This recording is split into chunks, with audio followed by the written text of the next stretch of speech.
Bienvenidos, bienvenidas, queridos amigos y amigas de Cinefilia. Veréis, antes de empezar con la reseña, me gustaría dejar claro algunos conceptos sobre el film que aconsejamos su visionado y que por la misma razón vamos a dedicarle esta reseña. Pues quiero decir que para muchos de vosotros esta película no es.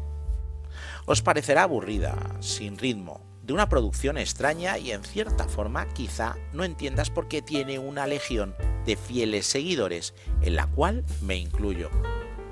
Y es que si reseño este film, lo hago porque para otros muchos de vosotros, esta película se va a convertir en todo un descubrimiento, en una joya inolvidable del cine y un film que difícilmente vas a poder olvidar.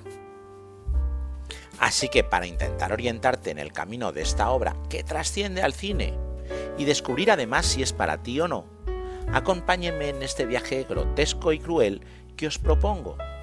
Un viaje hasta el infierno del ser humano rodado por Peter Greenaway en 1989, titulado El cocinero, el ladrón, su mujer y su amante.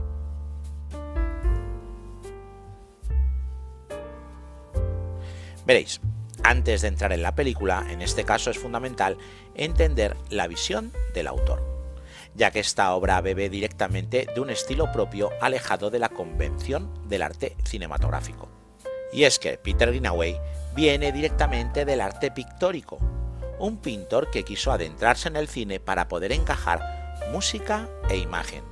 Y es por ello por lo que en esta obra es tan importante la composición musical como la creación del mismo film. Greenaway llegaba en un momento creativo excelente. Ya se había acostumbrado al arte cinematográfico y empezaba a tener un sello personal alejado de lo que solicita el público a priori. Y esto es debido a que el coqueteo con el documental de sus primeros años estaba siendo eclipsado por sus obras de ficción, ya que en 1982 había rodado uno de sus mejores films de toda su vida, El contrato del dibujante, obra que ya hemos reseñado en el canal y que os voy a dejar un enlace en la descripción del vídeo por si quieres verla. Tras ese portentoso film decimonónico, rodó El vientre del arquitecto, un drama en el que asentaba como ya una promesa del cine europeo. Y con esas dos películas que aún conservan un resquicio de cine convencional, las productoras independientes tenían en Greenaway un objeto de deseo, más que nada porque venía con aura de promesa del cine tras su nominación a los BAFTA y por la selección oficial en el Festival de Cannes. Así que cuando buscó fondos para realizar esta película, que por cierto ascendió hasta los 7 millones de dólares, no tuvo gran problema en conseguirlos y poder crear así su primera gran película totalmente personal y alejada del cine convencional. En ella vuelca toda su creatividad en un film que es más una representación operística que el rodaje de una obra cinematográfica. Los escenarios son literalmente decorados teatrales. Podemos observar las tramoyas del teatro, las estructuras de atrezo en un film que raya lo prodigioso en cuanto al estilo. Pero antes de entrar en este apartado, me van a permitir que comentemos un poco de qué va la obra. Veréis, Albert Spica es un jefe criminal. Él y sus secuaces hacen de la violencia y la extorsión su forma de vida. Junto a Albert nos encontramos a su esposa Georgina, una mujer marcada por el miedo hacia la violencia del propio Albert, que no duda en ejercerla contra ella y además ridiculizarla. Un día, Albert Spica y su grupo criminal se acercan al restaurante Le Hollandès, o traducido al español, La Holandesa, un local que está intentando adjudicarse el mafioso Albert. Allí, el chef Richard Brust mantiene un poco de distancia con él y consigue mantener un poco de dignidad al enfrentarse sutilmente con el agresivo señor Spica. Albert Spica comienza a ir todas las noches de una misma semana donde se ríen, presumen de sus fechorías o hacen contratos con otros mafiosos. Pero bajo la distracción que generan estos encuentros, Georgina se ha enamorado de Michael, manteniendo un romance bajo el amparo del chef Brust. Pero pronto comenzarán las sospechas del marido por las ausencias continuas de su mujer en la cena. Y ya no te voy a contar nada más, Ya sabes que aquí no hacemos ningún tipo de spoiler, es un principio del canal que nunca nos saltamos. Y para poder entrar de lleno en la gloria que tiene esta película, vamos otra vez a avanzar en la producción.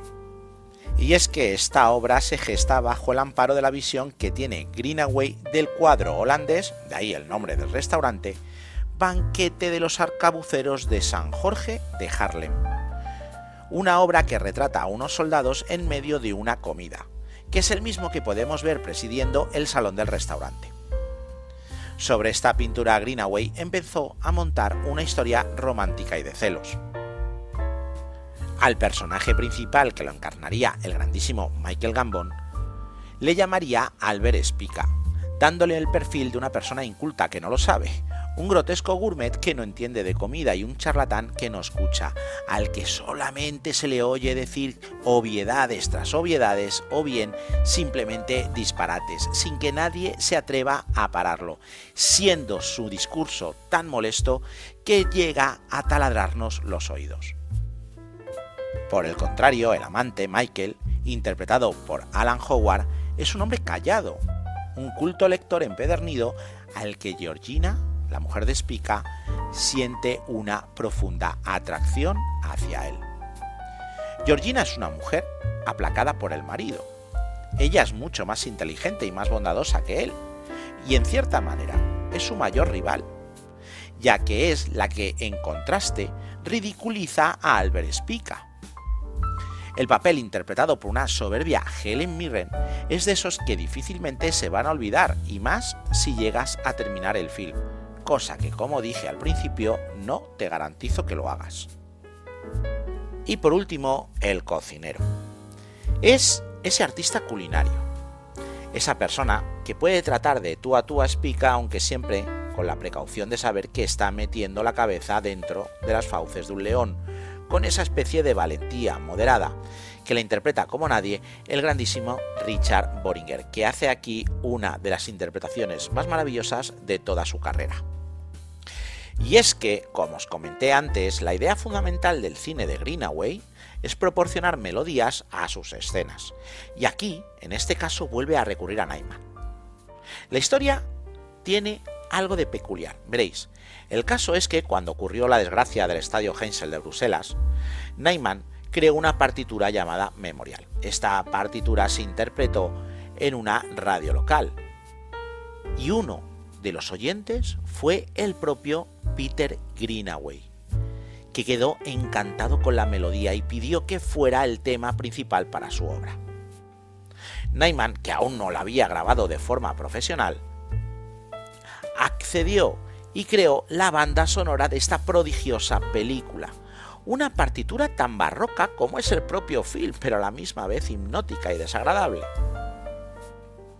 Greenaway, con estos mimbres y volviendo a trabajar con su compositor de cabecera, Michael Nyman, vuelve a realizar un film mítico, quizá el más grande de toda su carrera. En este caso, la puesta en escena trasciende la pintura. Los movimientos de cámara son tan precisos que hacen que el espectador nunca se meta en el film, siga siendo un espectador en tercera persona, una especie de voyeur consciente de lo que está haciendo.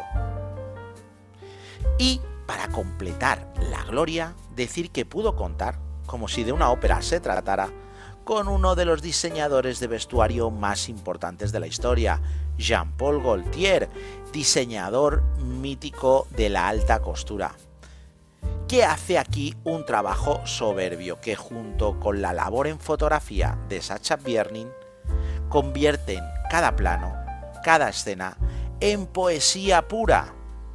Y hasta aquí ha llegado la reseña propia del film.